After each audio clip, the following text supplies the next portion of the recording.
Let's hear more from that phony black goofy afro guy preacher.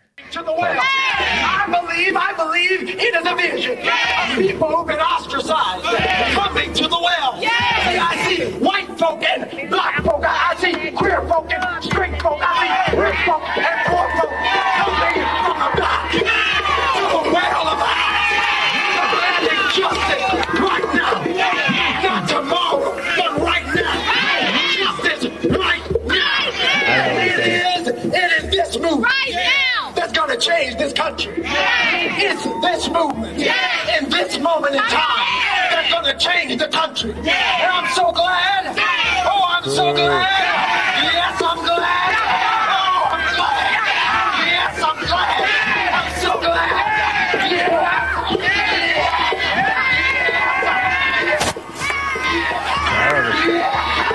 You got shamelessness on his side.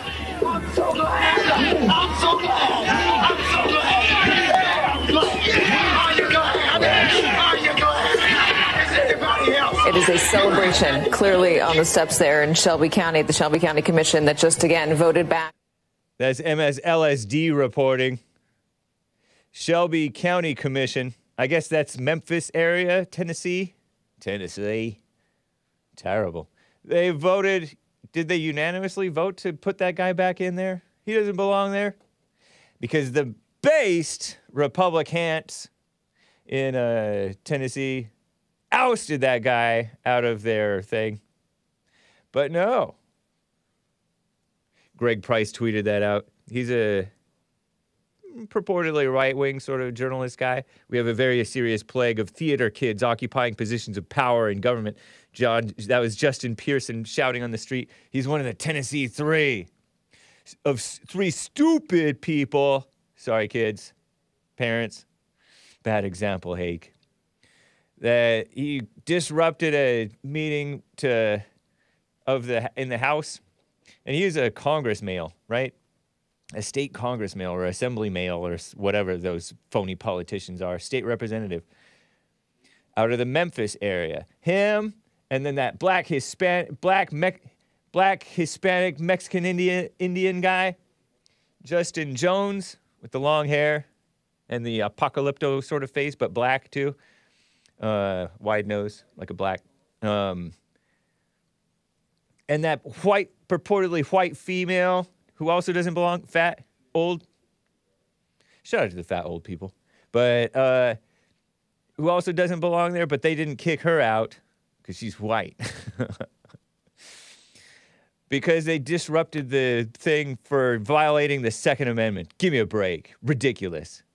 And that guy is so phony, and the people called in response, and we've heard him acting all proper. Hi, I'm running for college president or something dumb like that. I want to bring all people together to the radical center. That's me talking black, talking white. Because that guy, he used to talk white. Now he thinks he's that guy who you can never understand. Jesse Jackson or something dumb like that. Yes, and the dumb people, mostly females I noticed, responding. And he's saying the queers. Like that's a good thing. He didn't say it like it's a bad thing. Evil guy, phony. Very anti-white. Very anti-Second Amendment. As one of my YouTube commenters who was downplaying Tucker Carlson noted, all the statistics show very clearly that whites are the only ones who support the First Amendment and the Second Amendment. As a majority, anyway, right? As a majority. There's a minority of minorities who also support the First and Second Amendment. Sometimes they too even get swayed against the whites. So evil. Hate doing a white voice. He was one of the good ones once. False, Carver 531. He was never a good one. He was always a phony politician. Now he's a little bit more entertaining. But every bit is phony. He was phony back then, even when he was a braces wearing, fake smile wearing, phony politician in a suit. Now he's a phony politician in a dashiki and a suit. He took off his blazer because he's all hot. So that's that. That's just another clip. Daryl B. Harrison, who's a black guy, Christian, a real type of a Christian, says, I'm personally convinced it's my rather blunt and unfiltered commentary on cultural situations like this. That guy shouting and performing like phony black preacher. Phony version of a phony black preacher. I guess they're all phony, right?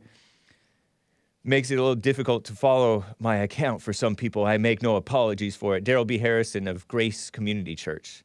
With that one guy, he's black, but the one guy who's in charge of Grace Community Church is a white Christian man. People like Justin Pearson. Daryl B. Harrison came into my awareness when he spoke against abortion and how these phony, evil black politicians, like that woman who can't admit that she lost to that rhino in Georgia, she's fat, Stacey Abrams. Shout out to the fat people.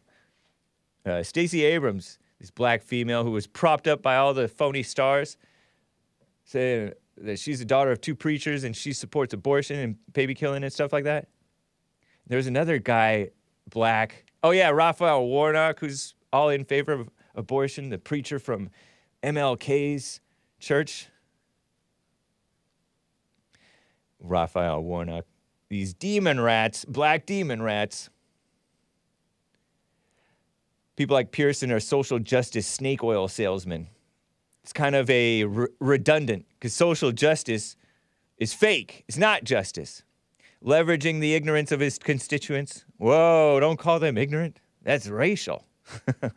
To promote himself as a kind of Moses whom God has anointed to lead them into an economic promised land. Communism. Blacks. Suckers for communism. Including many of the black conservatives. All into their blackness. Anti-white. Pretending that racism is real. What's saddest, maybe they're sincerely deluded to think so. What's saddest, though, is it's the black church that taught him these tactics. The only difference, this is what Daryl B. Harrison says, black church, quote unquote, that taught him these tactics is Justin Pearson sleaze. Goofy afro guy, right? The only difference between this stunt by Pearson and a so-called worship service at most urban black churches is there's no pulpit. Yeah, I know, it's a whole lot of nothing. And evil. Worse than nothing, really.